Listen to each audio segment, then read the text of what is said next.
All right, welcome into the second episode of Bogeys and Blue Crabs. We got a great episode for you today.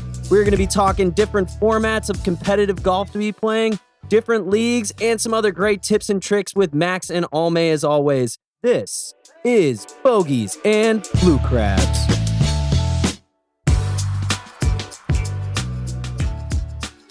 So, how have you been? All things good so far? All things good so far. I played some golf on Monday. And did you play golf as well? Yeah. So I played yesterday. I played over at Sligo Creek. They have a great social league over there with different formats and different games that we played. So yesterday was actually a format called a Bramble, it was one of my first times playing this format, but it was really interesting. So it's everybody tees off and you play your own ball. But once you and your partner reach the green, you get to decide which approach shot you putt from. Oh, okay. So you have one partner. Yeah, you're a two-person team. I'll break it down for the listeners. So it's two-person teams for each four. Each four tee off, and they'll hit their own ball. You then hit your own approach shot. So everybody hits their own approach. Okay. But once each member of the team is on the green, you can then decide which ball you want to putt from. And from there, you take the best score of the two, and you go through the round that way. And it was a very interesting format. It was pretty fun. Yeah, I want to hear. So you and your partner. Yep. And then tell me what happened. I'm very curious.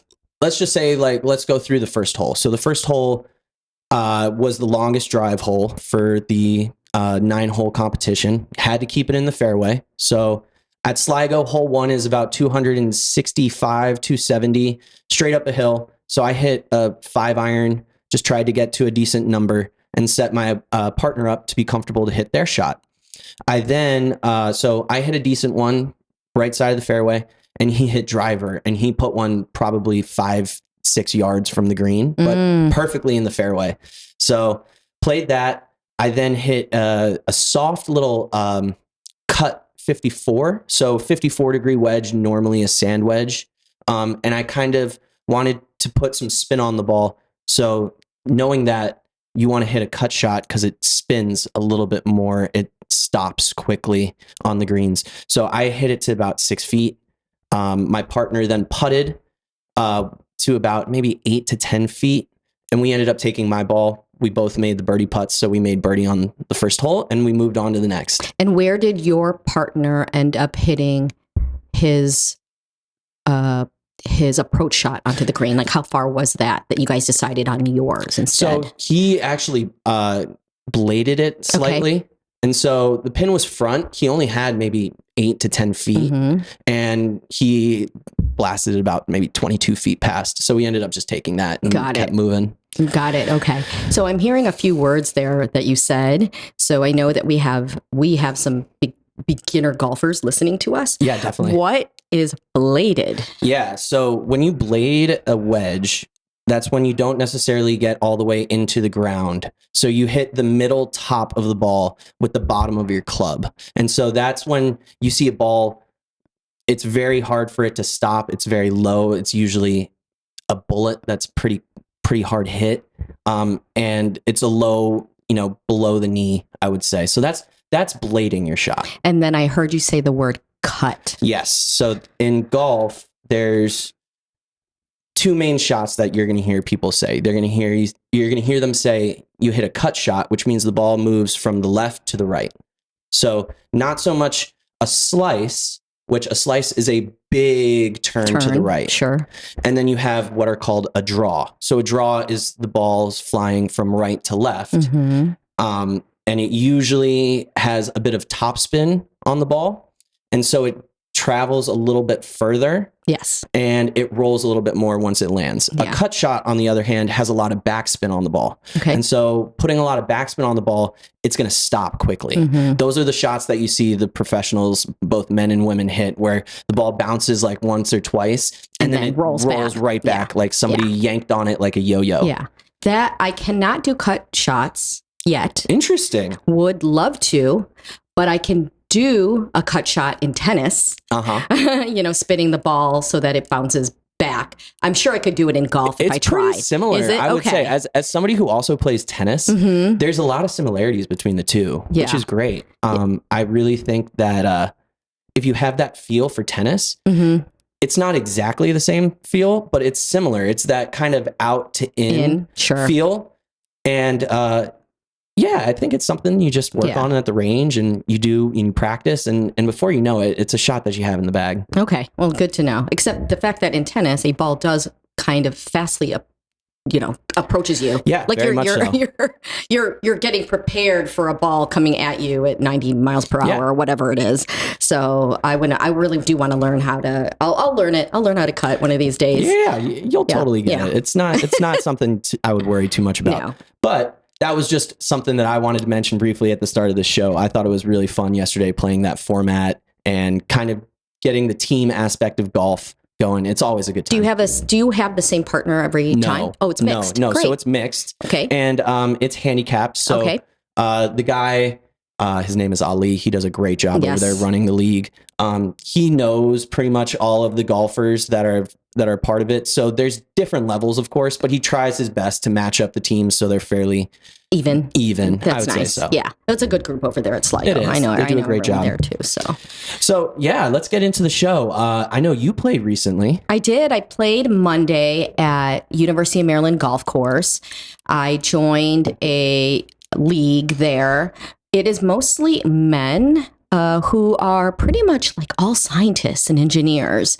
They work for, not all of them, but I think that they work for either NASA or Goddard or something like that. But they're all nerds, straight up nerds. It's awesome. My partner and I, Laura, we're the only women in the league. So we played, and it was a lot of fun. I was not prepared to get the score I got, but it's okay. Work in progress. And the grass was a bit brown. I think they have Bermuda there in the fairway. So it's still working its way into becoming green because it's still a little bit colder right now. I'm not blaming the grass, obviously not blaming the grass, but it is nice to have a very manicured green golf course. I guess I would have to move somewhere warm to get that all year round. It's going to be tough. Exactly. I know University of Maryland is one of those courses that it takes a little while for the course to really develop. But I mean, come late May, early June, I have no doubt that it's going to be looking beautiful as well. And it did rain a couple days prior to, so there were some soggy spots. But luckily, in that league, they said that we could lift and replace right there in the fairway, which means you're allowed to pick up the ball, clean it off, and set it back down where your ball landed, which is so great because there were a couple mud balls, I would say, and not to say that helped. I mean, I wish it helped more, but it was it is what it is. Yeah. Well, let's dive into it. So tell me about the round. How did it go? Okay, so I'm looking at my scorecard, and it's only a 9-hole league. So I got I got a 50, which is not bad, but I do on occasion, most of the time, play 40s for 9 holes. But the putting for me I'm like so happy about putting. I got 15. So that's awesome. What does that mean for people who are listening? What is she talking about 15? So that means I made 15 putts in 9 holes. If you're doing 2 putts per hole for 9 holes, that would be 18. So I guess my average, I don't know what my average is exactly. I'd have to look at some of my stats, but putting under 18 is not bad. So I can already see on my scorecard that I had 3 1 putts, which since we played the back 9 at University of Maryland, that was hole 10, hole why can't I read this? Hole 10, hole 16, and hole 17. I got 1 putts there.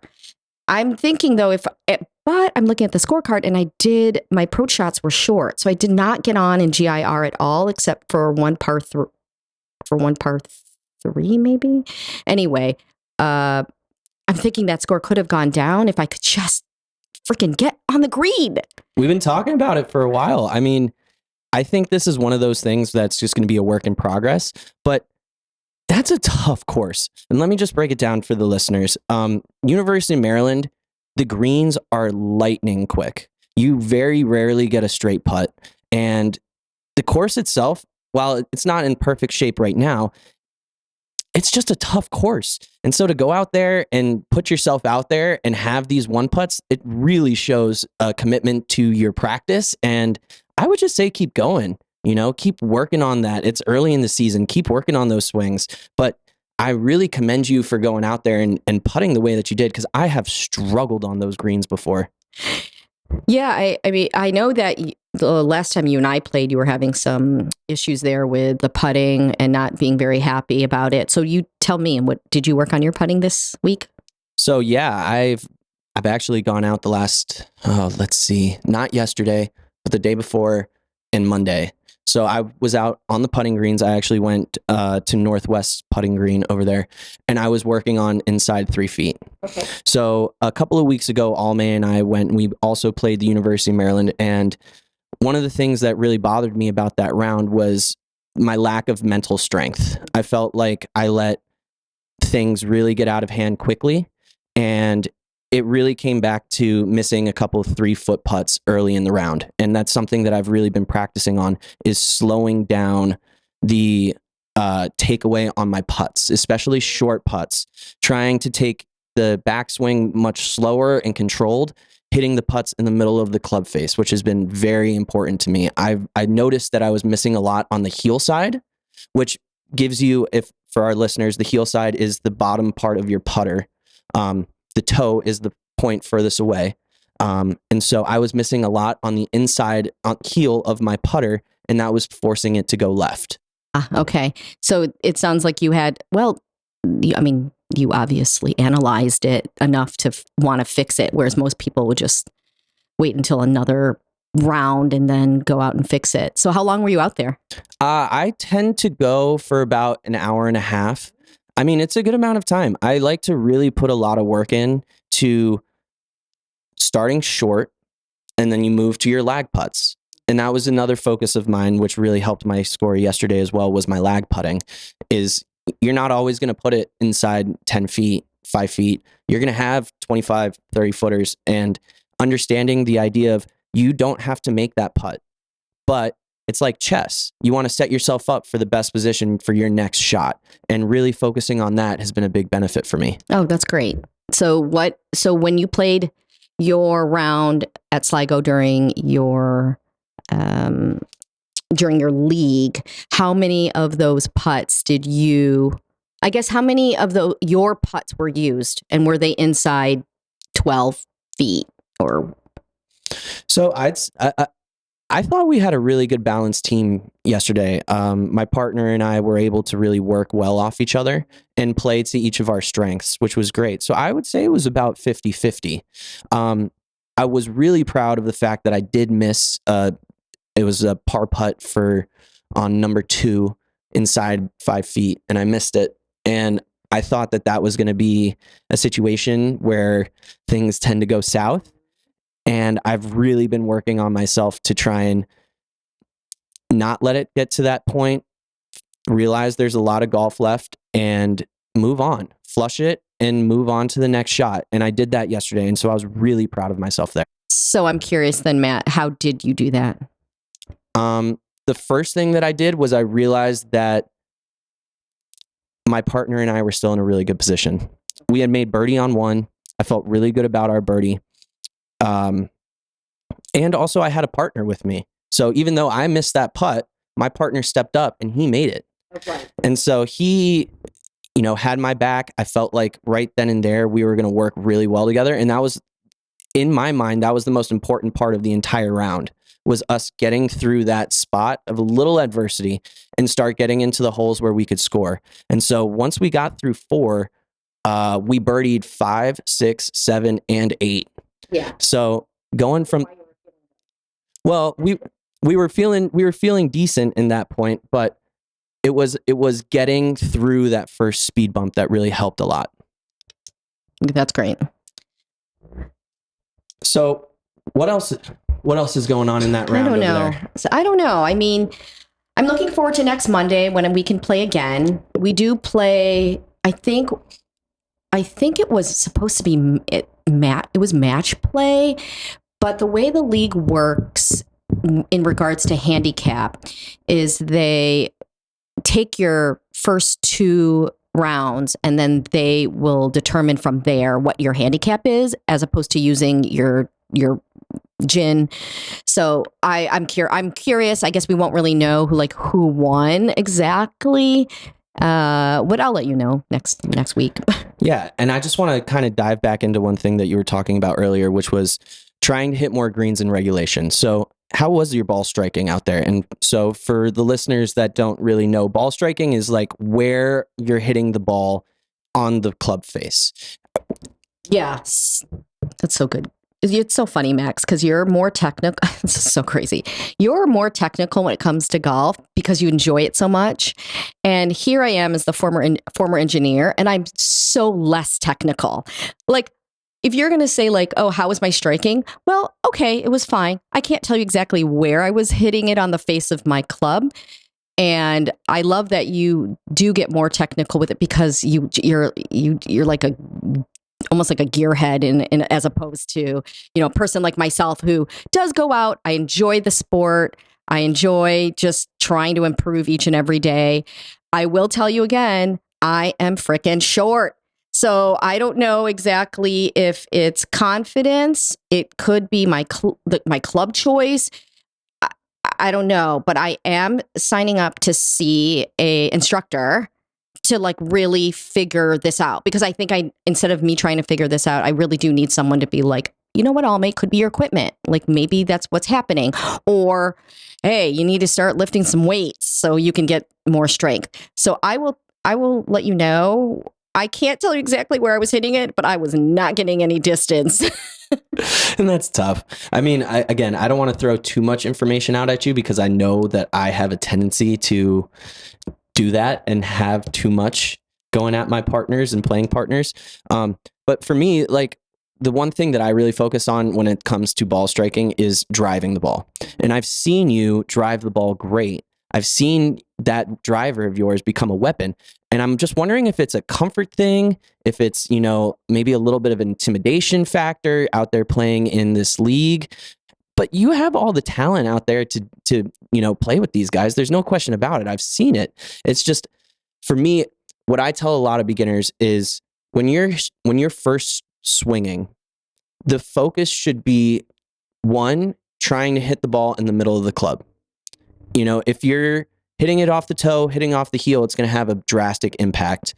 And club and setup. Setup is 90% of the shot. So setting up would be stuff like making sure your shoulders are aligned, making sure that you're comfortable over the ball, making sure that your ball position is set correctly. So talking about ball position for a beginner would be understanding that your driver ball position should be right up on your front foot.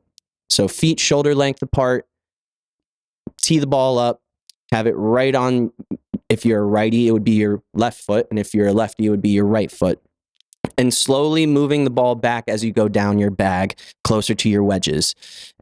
Understanding that is going to make a drastic impact on the shot. As my golf coach says, it's 90% setup, 10% execution. So I'd love to get your thoughts on that. Yeah.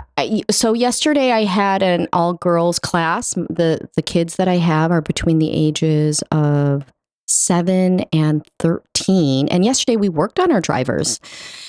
So they were really confused as to why they couldn't get this ball to fly. So I taught them how to set up when you have a driver in your bag. And I told them that it is really important to have a routine like, when you wake up in the morning and you brush your teeth, or, whatever it is that you do to get your day going. So this is really important. If you want to be really good, you need a routine. My routine is with my driver, I stand, obviously I'm getting, you set up. For me, my setup is my feet are together with the ball centered between my stance. Then I'm right-handed golfer, so I take my right foot or my back leg, the leg away, the leg that's away, and I have a larger stance, almost like larger than my shoulder width. And then my left foot, which is the lead foot, facing your target, I probably move it maybe an inch, or I move my foot a little bit to the left, left, so that ball is positioned for me, the inside of my left heel. Okay. But what was important was that I was telling my participants, these kids, to have a routine. Now, I don't expect that when you hit that ball, you're going to hit it, for those kids, 100 yards or whatnot. But setup is so important so that you have a good understanding. And that's set up specifically for your driver, because I try to tell everybody that is the largest club in your bag. It has the most impact when you're on the tee box. So it's almost like when you're in a race. I mean, you don't want to rush to hit that ball, but you do want to set yourself up for success. So play with ball positioning when you're using certain clubs. But with the driver specifically, it's how do you describe it? It's so specific to that piece of equipment. Like your stance for a driver is so different than the stance you would use for an iron or another wood. Totally agree. Totally agree. And driver is very unique because of the length. It's a long club, and the swing is long, and there's a lot of room for error. Is what margin for error is what we call it in the golf world. Having said that, though, understanding ball position and understanding the concept of the swing of back and through, finishing on your left side with your weight properly distributed is really going to be beneficial. And I think it's great that you're doing this work with these kids. Yeah, they're happy to see when they see the ball going further. But what's important to me is that they're making contact. Totally. All beginners, everybody who wants to try something new wants to be perfect the first time. Sorry, folks. Ain't going to happen. It's not going to happen in golf. It's just not. No, it's not. Unless you started at 7 and then now it's second nature. It's just so easy for you. But if you're a beginner and you're older, just, I would say not to worry so much even about the distance per se. Just making sure that you're moving forward and that you're learning more about yourself with each shot, if that makes sense. I think that's totally right. And I think that's so beneficial for people to understand is on to the next shot and keeping it moving, but keeping that routine consistent. You see the people on TV, you see a lot of the best golfers in the world. They have a very specific routine and they can almost like have a stopwatch going and have it be very consistent of how they go through their little checks and tips for going through their shots. Yeah, I have friends that make fun of my routine. Why? All right. We'll talk about it. So on the tee box with the driver, I do a little waggle. They can't wait for the Almay waggle. You got a little Brian Harmon in you. Like I have to. There's a little bit of the shoulder tilt, I guess, and that shoulder tilt then makes me look like I'm waggling, but I'm also grounding. I'm grounding myself, people. If grounding is used in all parts, like if you're a yoga instructor or something like that, I want to feel the earth below my feet. I want to know that I'm not going to slip when I make that turn, when I make impact with the ball. So I waggle and it's fun. I don't care. But some of the ladies I play with, they love to chuckle when they see the Almay waggle, which is fine by me. I don't care, but it's what I have to do in order to hit the ball straight and consistent. Hey, a PGA Tour winner multiple times, Brian Harmon. They got the waggle count on him. They do? They do. Yeah. Oh my goodness. Check that out. It was hilarious. Check it out. They had it during the Ryder Cup as well when the U.S. was playing over there, and they were just beating him up with his waggling. Oh, I don't care. But I think that's great.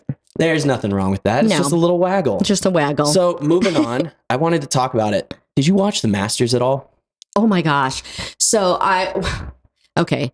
Am I crazy? I worked at the golf course during the Masters. You are a little bit crazy for that. And I thought I would get a chance to watch the Masters on in the pro shop, but I was not. I was working as a 4-starter, which means I had to either listen to it but I had to pay a lot of attention to golfers that were checking in, because where I work, you don't have to come into the pro shop to check in. You could check in with your 4-starter, and that's what I was doing. So luckily, a lot of the golfers were telling me what was going on, and then I ended up in my car during the playoff. But I really wanted to watch the part where you could see the emotion of Rory. So that was the part. So you really worked Masters Sunday afternoon. Stupid. Oh so my stupid. goodness. This is like a holiday to us. I know, This is unbelievable. I know. I don't know. I didn't even think about it. And I thought it was crazy to see golfers on the course on a Masters Sunday. So, but many of them did play early and leave in time to finish watching the rest of it. But I was there from, I think, 11:30 till close. So yeah, just for our listeners who don't know, what exactly is a 4-starter? Oh yes. I greet everybody. I greet everybody when they come to the front of the pro shop. They don't necessarily need to come into the pro shop to check in, but myself and another colleague of mine were kind of tag teaming. He's the starter, so the first hole where I work is actually kind of far away, so we're on walkie-talkies, and then I'm right at the front with my podium, and they all come in and just check in with me, and I love oh my God, I love golfers so much. They are the happiest. They're as happy as people go to Disney. They really are. And it's awesome that you found kind of a job that you can have the best of both worlds there. Yeah. You know, you're interacting with people, you're checking them in, you're making sure they're all set with everything they need. And, you know, like I said, it's the best of both worlds. But getting into the Masters, I thought, that this was one of the best Masters that I have seen in years, top to bottom. I know just the way that it's run, it looks amazing. I've never been able to get down there. I've been applying to try and work at Augusta for a couple of years and haven't gotten anything, which is tough. Okay. But I just think it's one of the best sporting events, the way that it's run, the traditions, the rules. I mean, I think the no phone rule is one of the coolest things that I have seen. And it just makes the atmosphere that much more special. Would you agree? Oh yeah, I forgot about the no cell phone rule, and not to mention, I do know people who've gone to the Masters who say, you know, eating and drinking there, it's really inexpensive. I mean, I'm a little jealous of some people who get to go year after year, because I had one student yesterday, and she's like, "My dad's been 8 times." I'm like, 8 times? How? I've been trying to get in this lottery year after year, even trying to work with my friends who play golf with me to see if we can all get tickets. I will say though, I did have an opportunity and I missed out, but story's for another day. But yeah, so there was an offer from my alma mater where I went to school. They were offering a set price to go to the Masters. There was only 4 tickets left, and it also included like a private jet. What? No, don't ask. So dumb. I know. I can't. And I told my colleagues, and they're like, "What were you thinking, Almay? What were why you thinking? Did you sign?" Are you kidding me? Okay, because it's tax season, folks, and I did not get a return. So I was like, taxes or Masters? And everyone's like, yes, should have went to the Masters. No, you should have gone to the Masters. You 100% should have gone to the Masters. I hope I get back on this list where my school asks me again. But yeah, okay, whatever, done. That's amazing. That is amazing. I can't believe that you didn't I mean, go. it wasn't free. There was a cost, but once again, like the offer was there. So terrible. I know. We're gonna have to come back to that one for sure. Yeah, But, and you're gonna end this episode with like no regrets, just mulligans. well, there might be a small regret in there. Shocker. Sorry, folks. There is a small regret. But getting back to the Masters, I just thought the golf was insane from top to bottom. Just the shots Rory hit coming down the stretch. I'm sure you've seen them now. Watching it live, I don't think I've been that worked up watching golf since Tiger in 2019. Really, I mean, that's like the big. Everybody keeps comparing it to this and that and this and that. I'm not really one of those people. I can appreciate that this is amazing, and that was amazing. And I think that in 5 to 10 years, we're going to be talking about this Masters just like we talked about 19 with Tiger's return. Yeah, I think it's funny when people say they don't watch golf because it's too boring, but watching the Masters takes you on a little roller coaster. It really does.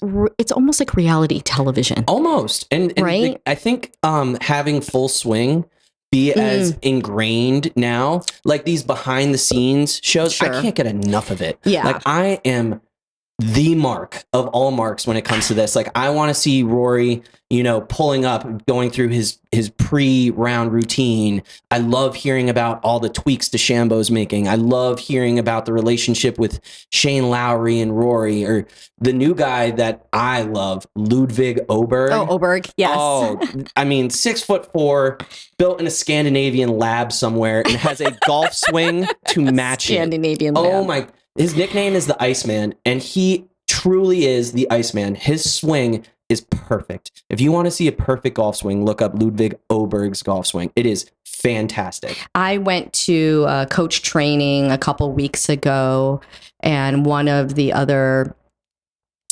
individuals in my classroom actually got a chance to meet Oberg, and he said he was so nice. He was actually he was coaching young kids too, and that Oberg stopped and said hello to his students that he was coaching. So that says a lot about him as a golfer and as a person. I love following these golfers that come from what's called the university Q school. It's a year-long tournament similar to the FedEx Cup that college or collegiate golfers play, and through winning tournaments, placing, they receive points, and throughout the year the top member automatically gets their tour card.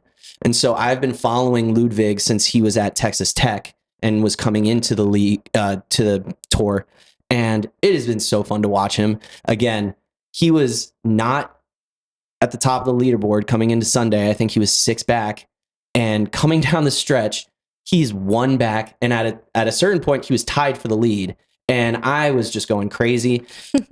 And like you said, also, I think the Masters does a great job of taking non-golf fans and giving them access to great golf and really building the game around their broadcasts. And I saw that again this weekend. I was with a group of friends that, while they are into golf, there was members there that do not like golf. They have said many times, like, if you're watching golf, we're not coming over. Yeah. Which is fine. They're at the edge of their seat. They're on the edge of their seat. They're going crazy when Rory's hitting shots. They're going crazy when Rory's missing shots. And it was so eye-opening. It was so great to see the passion that we have coming through to other people. And I think certain sporting events have the ability to do it, and the Masters knocked it out of the park. Yeah. I think that when you're, let's see, Rory winning the Masters is a life lesson on not to give up. Just you persevere, and wonderful. That's why there was so much emotion there when he won and he came down on his knees and started crying, is because that is And he said it. He said it was like a lot of pent up emotion for years, right? It was almost like relief, he said. Exactly, a relief. So to everyone out there who's learning how to play golf, or there's something out there that you want to do and it just doesn't feel like it's working, just keep trying and keep pushing. Don't get hard on yourself. And one day, I mean, you're not to say you're going to win the Masters, but there are wonderful things that happen in life when you like don't give up. Like just keep trying. I'm not talking about golf. I'm talking about everything out there that you've ever wanted to try or accomplish. And if it doesn't work out, please give yourself some grace.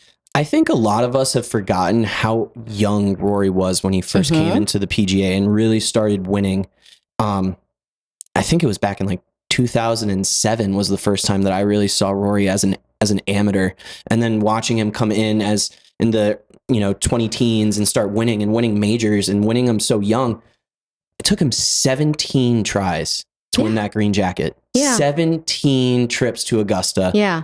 Unbelievable. And I bet you well worth the wait for him. I think if you asked him, I think he wouldn't change a thing. Yeah, because he's also sharing that with his family too. Totally. Right? So his own kids are watching him win something that he's been trying to achieve for so many years. But I mean, we're talking Grand Slam though. Yeah. This is a big deal. For the listeners who don't know, Rory just cemented himself as the 6th member ever to complete the career Grand Slam. So that means he won every major that is available in golf. So the Masters, the US Open, the PGA Championship, and then the Open Championship across the pond in Europe. And only 6 golfers have ever done that. And so I think there was so much pressure on him. And I really think you just saw everything just come out on the 18th green there at Augusta, and it was beautiful to watch. And I think you're totally right. It is an absolute example of perseverance, having a goal in mind, and not letting the outside noise distract you from what you originally want to achieve. Yeah. But top to bottom, fantastic. Did you by chance get to see my favorite moment of the tournament, which is the par 3 contest? Yes. Oh my God, I love it so much. I actually DVR'd that part because if I didn't get a chance to watch it, I was like, I gotta see these families and their kids dressed up, and they're in the caddy outfits. Oh my and it's gosh. like when I say Augusta top to bottom nails it, they nail it every time. It's just a beautiful gesture on the part of that club and that tournament to have families go out there with babies, spouses. So break it down for our listeners what the par 3 contest is. So on Wednesday, right before the Masters, so the first round starts Thursday, so it's usually that Wednesday. Augusta National has a par 3 course attached to it, and all of the participants, everybody who's playing in it usually comes out with their families, their young kids who are dressed in caddy outfits. They'll have their spouses play. They'll have their grandchildren hit golf shots. And it's just a really beautiful, relaxed, it's still a competition, but you really get to see the players show their fun side, their family side. And so this year, the highlight was Rory's daughter, Poppy. Did you see that? Unbelievable putt. So TV really doesn't do it justice, but Augusta is known for having the most insane greens with different undulation and hills a part of it. And so Rory was on top of this crazy slope, and he had his daughter hit the putt for him. And it really looks like she almost misses the ball, but she literally just taps it and gets the first rotation going. And you kind of wait for a second, and then all of a sudden you see the ball pick up speed. And you see it just going right towards the hole. And my favorite part is Shane Lowry, when the ball is halfway to the hole, Shane Lowry, who is Rory's best friend, throws his club down, puts his hands up in the air, and starts walking towards the hole as the ball's approaching, and the ball just drops right perfectly in the cup. It was amazing. That's awesome. I mean, these kids know what their dads do for a living. They're not home a lot because they are touring. So to have those moments with your family to play on the course, I mean, and not just a course, obviously, Augusta, the course is just, a testament to the love that these professionals have for their families, that their kids and spouses have for the person who's not home a lot. And you're almost like on an adventure with them, because playing golf for them is their job. Right. Okay. So they are as human as we are. They just have a different, there's people out there who don't play golf, but they're gone a lot. Right. And, but they just happen to have a job that we would all think that we would love to have, except it's very obvious there's sacrifices in a lot of jobs that take you away from your family. Totally. But again, kudos to the Masters. Great television for the weekend. I loved every second, and I can't wait for next year. Yeah. Have you ever signed up for the lottery for the tickets? So I've signed up. I've done the lottery for tickets. I've also done the lottery for ushering, which is what I wanted to do. Okay. Got it. But again, 0 for 6 there. Okay. We'll try. I do have a calendar reminder when the tickets, are up. The lottery is up. We'll get there eventually. Yeah, and I will. I hope next year, if my school ever hears this, that they will. I don't know if those tickets were available because someone couldn't go, or if that was on an offer from a special donor to the university I went to. But I am not going to miss that next year. I would suggest not missing that ever. But, just my opinion. It's okay. It's everyone else's opinion too, Max. Yeah. But again, it's just one of those things where I appreciate a lot of what they put into it. They clearly care so much about how it's presented and how it's come across and how it's covered. So that's everything. I just want to throw in one other little nugget that I think is hilarious. I think the fact that you're not allowed to run on the grounds is hilarious. I did not know You're not allowed to run. You're not allowed to have your phone. And if you're making too much noise or commotion, they will kick you out. Oh, good. And I like those rules. I like those rules. I mean, it's a very respectable, event. So I get it,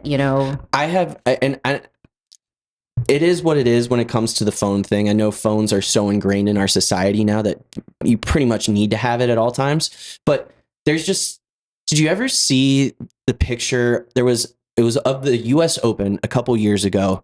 And I think it was Justin Thomas or Jordan Spieth was teeing off. But there was a shot of them, and it was of the tee box, and right behind it, there's nothing but phones out. You just see a crowd of phones everywhere. Right. And then in that crowd, there's a guy standing there, and he's doing nothing but just holding a Michelob Ultra. Yeah. And they actually ended up making a golf commercial about this guy. Oh, really? And the fact that he was just in the moment, watching what he loved, didn't need to film it, didn't need to have any evidence that he was there. He was just there. Yeah. And I love that. I think it would be great for sports if they got, no phones. And it was just enjoy when you're there. If you're a fan, you cheer for your team or your players, but you're there and you're engaged with what's going on. Yeah. I really think that would be a big benefit. I just told a friend this, that I'd want to go away for a weekend and just leave my phone at home, not be attached to it. But I get why.